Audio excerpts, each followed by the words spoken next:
Alima be be نے ایک خبر دھماکے دار دی ہے. انہوں نے کہا کہ جی علی امین گنڈا پور صاحب آفر لے کے آئے تھے. خان صاحب کو بتایا کہ جی آفر ہے کہ خان صاحب کو بنی گالہ منتقل کر دیا جائے اور خان صاحب نے اس کو ریفیوز کر دیا. تو یہ گنڈا پور صاحب کو گورنمنٹ نے آفر دی تھی, کسی اور نے آفر دی تھی؟ وہ کس کی آفر لے کے آئے تھے؟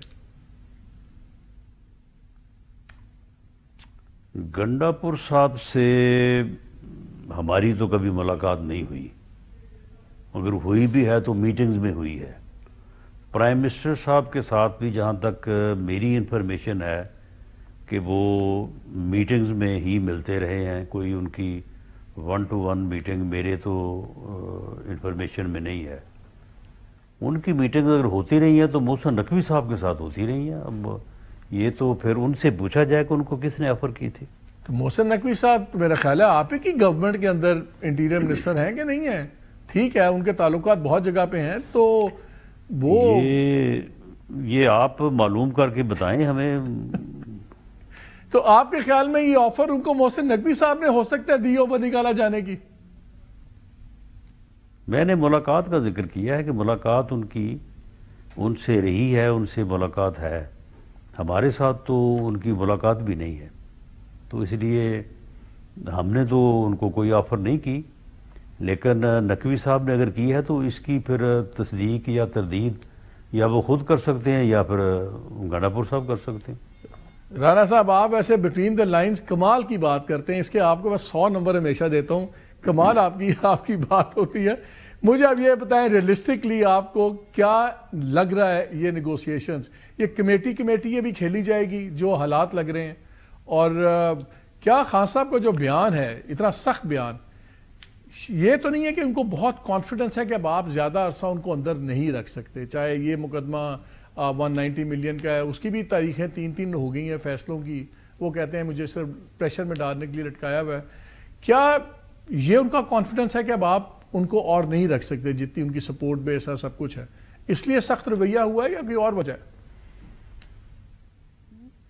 نہیں دیکھیں, اس میں سخت رویے کی یہ وجہ اگر ہے بھی تو میں سمجھتا ہوں تب بھی غلط ہے. اگر ان کو کانفیڈنس ہے تو ٹھیک ہے, ہونا چاہیے کانفیڈنس. جیل کاٹنے کے لیے کانفیڈنس بڑا ضروری ہوتا ہے, اس کے بغیر تو پھر جیل کٹتی نہیں ہے.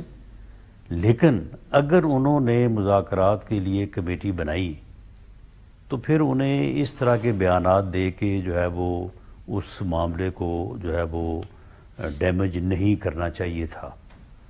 اور اگر انہوں نے بادل ناخواستہ یہ کمیٹی بنائی ہے یا کمیٹی بنانے کے بعد انہیں اس بات کا پچھتاوا ہے کہ یار یہ کیا ہو گیا اور یہ نہیں ہونا چاہیے, تو ٹھیک ہے.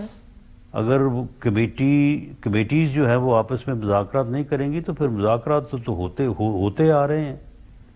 یہ تو 24 نومبر کو بھی ہوئے ہیں, 25 کو بھی ہوئے ہیں, 26 کو بھی ہوئے ہیں. اس سے پہلے بھی 8 مہینے جو ہے وہ کبھی اسپیکر صاحب کے چیمبر میں یا کبھی اسپیکر ہاؤس میں جو ہے وہ ہوتے رہے ہیں. 2-4 دفعہ کا تو میں بھی وٹنس ہوں. تو یہ چیزیں تو جو ہے وہ رابطے اور معاملات تو چلتے رہتے ہیں. رانا صاحب یہ لیکن یہ ہے کہ مذاکرات اگر ان کو یہ تو باضابطہ طور پہ کیا جائے تو وہ زیادہ بہتر ہے. یہ مجھے بتائیں, یہ جو ہم نے یہ سوچا تھا جی کہ یہ باضابطہ طور پہ ہوں. یہ جو خبریں ہیں بشریٰ بی بی کی بھی ملاقاتیں ہو رہی ہیں, کچھ باتیں چل رہی ہیں اور ہوتی ہے ایسے معاملات میں, ان میں اس کے بارے میں آپ کو کچھ پتہ ہے؟ کس ملاقات کا؟ بشریٰ بی بی کی جو ملاقاتوں کی ہم باتیں آ رہی ہیں, خبریں آ رہی ہیں. نہیں, میرا یہ خیال ہے کہ جو کل علیمہ خان صاحبہ نے بات کی تھی اور وہ عمران خان صاحب کے حوالے سے ہی کی تھی کہ مذاکراتی کمیٹی کے علاوہ ہمارا کوئی رابطہ نہیں ہے, میرے خیال میں تو وہ بات زیادہ درست ہے. تو پھر یہ سوال بھی محسن نقوی صاحب سے کریں, تو یہ سوال بھی محسن نقوی صاحب سے کیا جائے. چلیں, ان سے نہیں کرنا تو علی امین گنڈا پور صاحب سے کر لیں.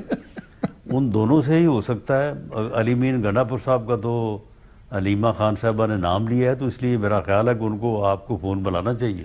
اچھا, آخری سوال ریئلسٹکلی اگر آپ سے پوچھوں, آپ کا تجربہ بھی ہے, یہ ساری چیزیں آپ سمجھ رہے ہیں, 1 سے 100 کے اندر جینوئنلی آپ کو کتنے فیصد امکان ہے کہ جو باضابطہ مذاکرات ہیں شروع بھی ہوں گے اور اس میں کوئی چیز طے بھی پا جائے گی جو ایکسیپٹیبل ہو؟ کتنے فیصد آپ کو کامیابی کا امکان ہے؟ دیکھیں یہ کوشش ہے، اور اس کوشش کو اسپیکر صاحب نے جو ہے وہ شروع کیا ہے، اور شروع کرنے میں تو وہ کامیاب رہے ہیں اور شروع تو ہو چکے ہیں۔ اب آگے جو ہے وہ انہوں نے آگے کس طرح سے بڑھنا ہے، اب اس میں 2 چیزیں ہیں اس وقت، ایک ملاقات اور دوسرا اپنے مطالبات کو تحریری طور پہ کمیٹی کے سامنے رکھنا۔ اب ان دونوں چیزوں کے متعلق میرا تو یہ خیال ہے کہ یہ دونوں چیزیں بڑی معمولی باتیں ہیں، لکھ کے دینے میں کوئی حرج نہیں ہے اور ملاقات میں کوئی حرج نہیں ہے۔ اور یہ اسپیکر صاحب سے میں نے خود بھی کوشش کی ہے رابطے کی، تو جیسے ہی وہ واپس آتے ہیں یا ان سے رابطہ ہوتا ہے تو یہ چیز جو ہے وہ کلیئر ہو جائے گی۔ لیکن ان کی 31 جنوری کی ڈیڈ لائن بھی ہے۔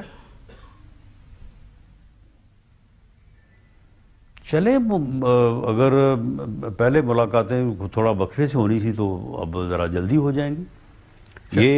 یہ ایشو جو ہے یہ کوئی 2-3 میٹنگ سے زیادہ جو ہے وہ لمبا عرصہ، لیکن آپ نے میرے سوال کا جواب نہیں دیا۔ میں کہا آپ 2 میٹنگ میں پتہ ریئلسٹکلی چل جائے گا کہ اب بات آگے بڑھنی ہے یا نہیں بڑھنی۔ حقیقتاً آپ کے خیال میں کتنے فیصد امکان ہے کہ کوئی طے پا سکتی ہیں چیزیں؟ جنرلی آپ کے خیال میں کتنے فیصد امکان ہے؟ میرا خیال ہے اس قسم کے معاملہ جو ہے وہ 50-50 ہوتے ہیں۔ ٹھیک، یہ طے پا بھی سکتی ہیں اور طے نہیں بھی پا سکتی، لیکن بات یہ ہے کہ طے تو آخر پانی ہے نا، اب نہیں پائیں گے تو 6 ماہ، سال، 2 سال ٹھہر کے پا جائیں گے۔ اب بالآخر جو ہے وہ بیٹھ کے ہی طے پانی ہے، سڑک پہ تو طے نہیں پانی۔ صحیح۔ سڑک پہ کوئی فیصلہ نہیں ہونا، نہ فیصلے ہوتے ہیں، ہونے تو پھر بیٹھ کے ہی ہے۔ اگر اب نہیں تو ان فیوچر جو ہے وہ کسی نہ کسی مرحلے پہ ہو جائیں گے۔ چلے 50-50 بھی برا، لیکن میں سمجھتا ہوں کہ پولیٹیکل فورسز کے درمیان انگیجمنٹ رہنی چاہیے، ان کے درمیان جو ہے وہ ونڈو اوپن رہنی چاہیے، وہ کلوز نہیں ہونی چاہیے۔ ڈائلاگ جو ہے وہ اس کا کوئی نہ کوئی طریقہ چلیں، اگر باضابطہ نہیں تو بے ضابطہ ہی صحیح، لیکن وہ رہنا چاہیے، ہونا چاہیے۔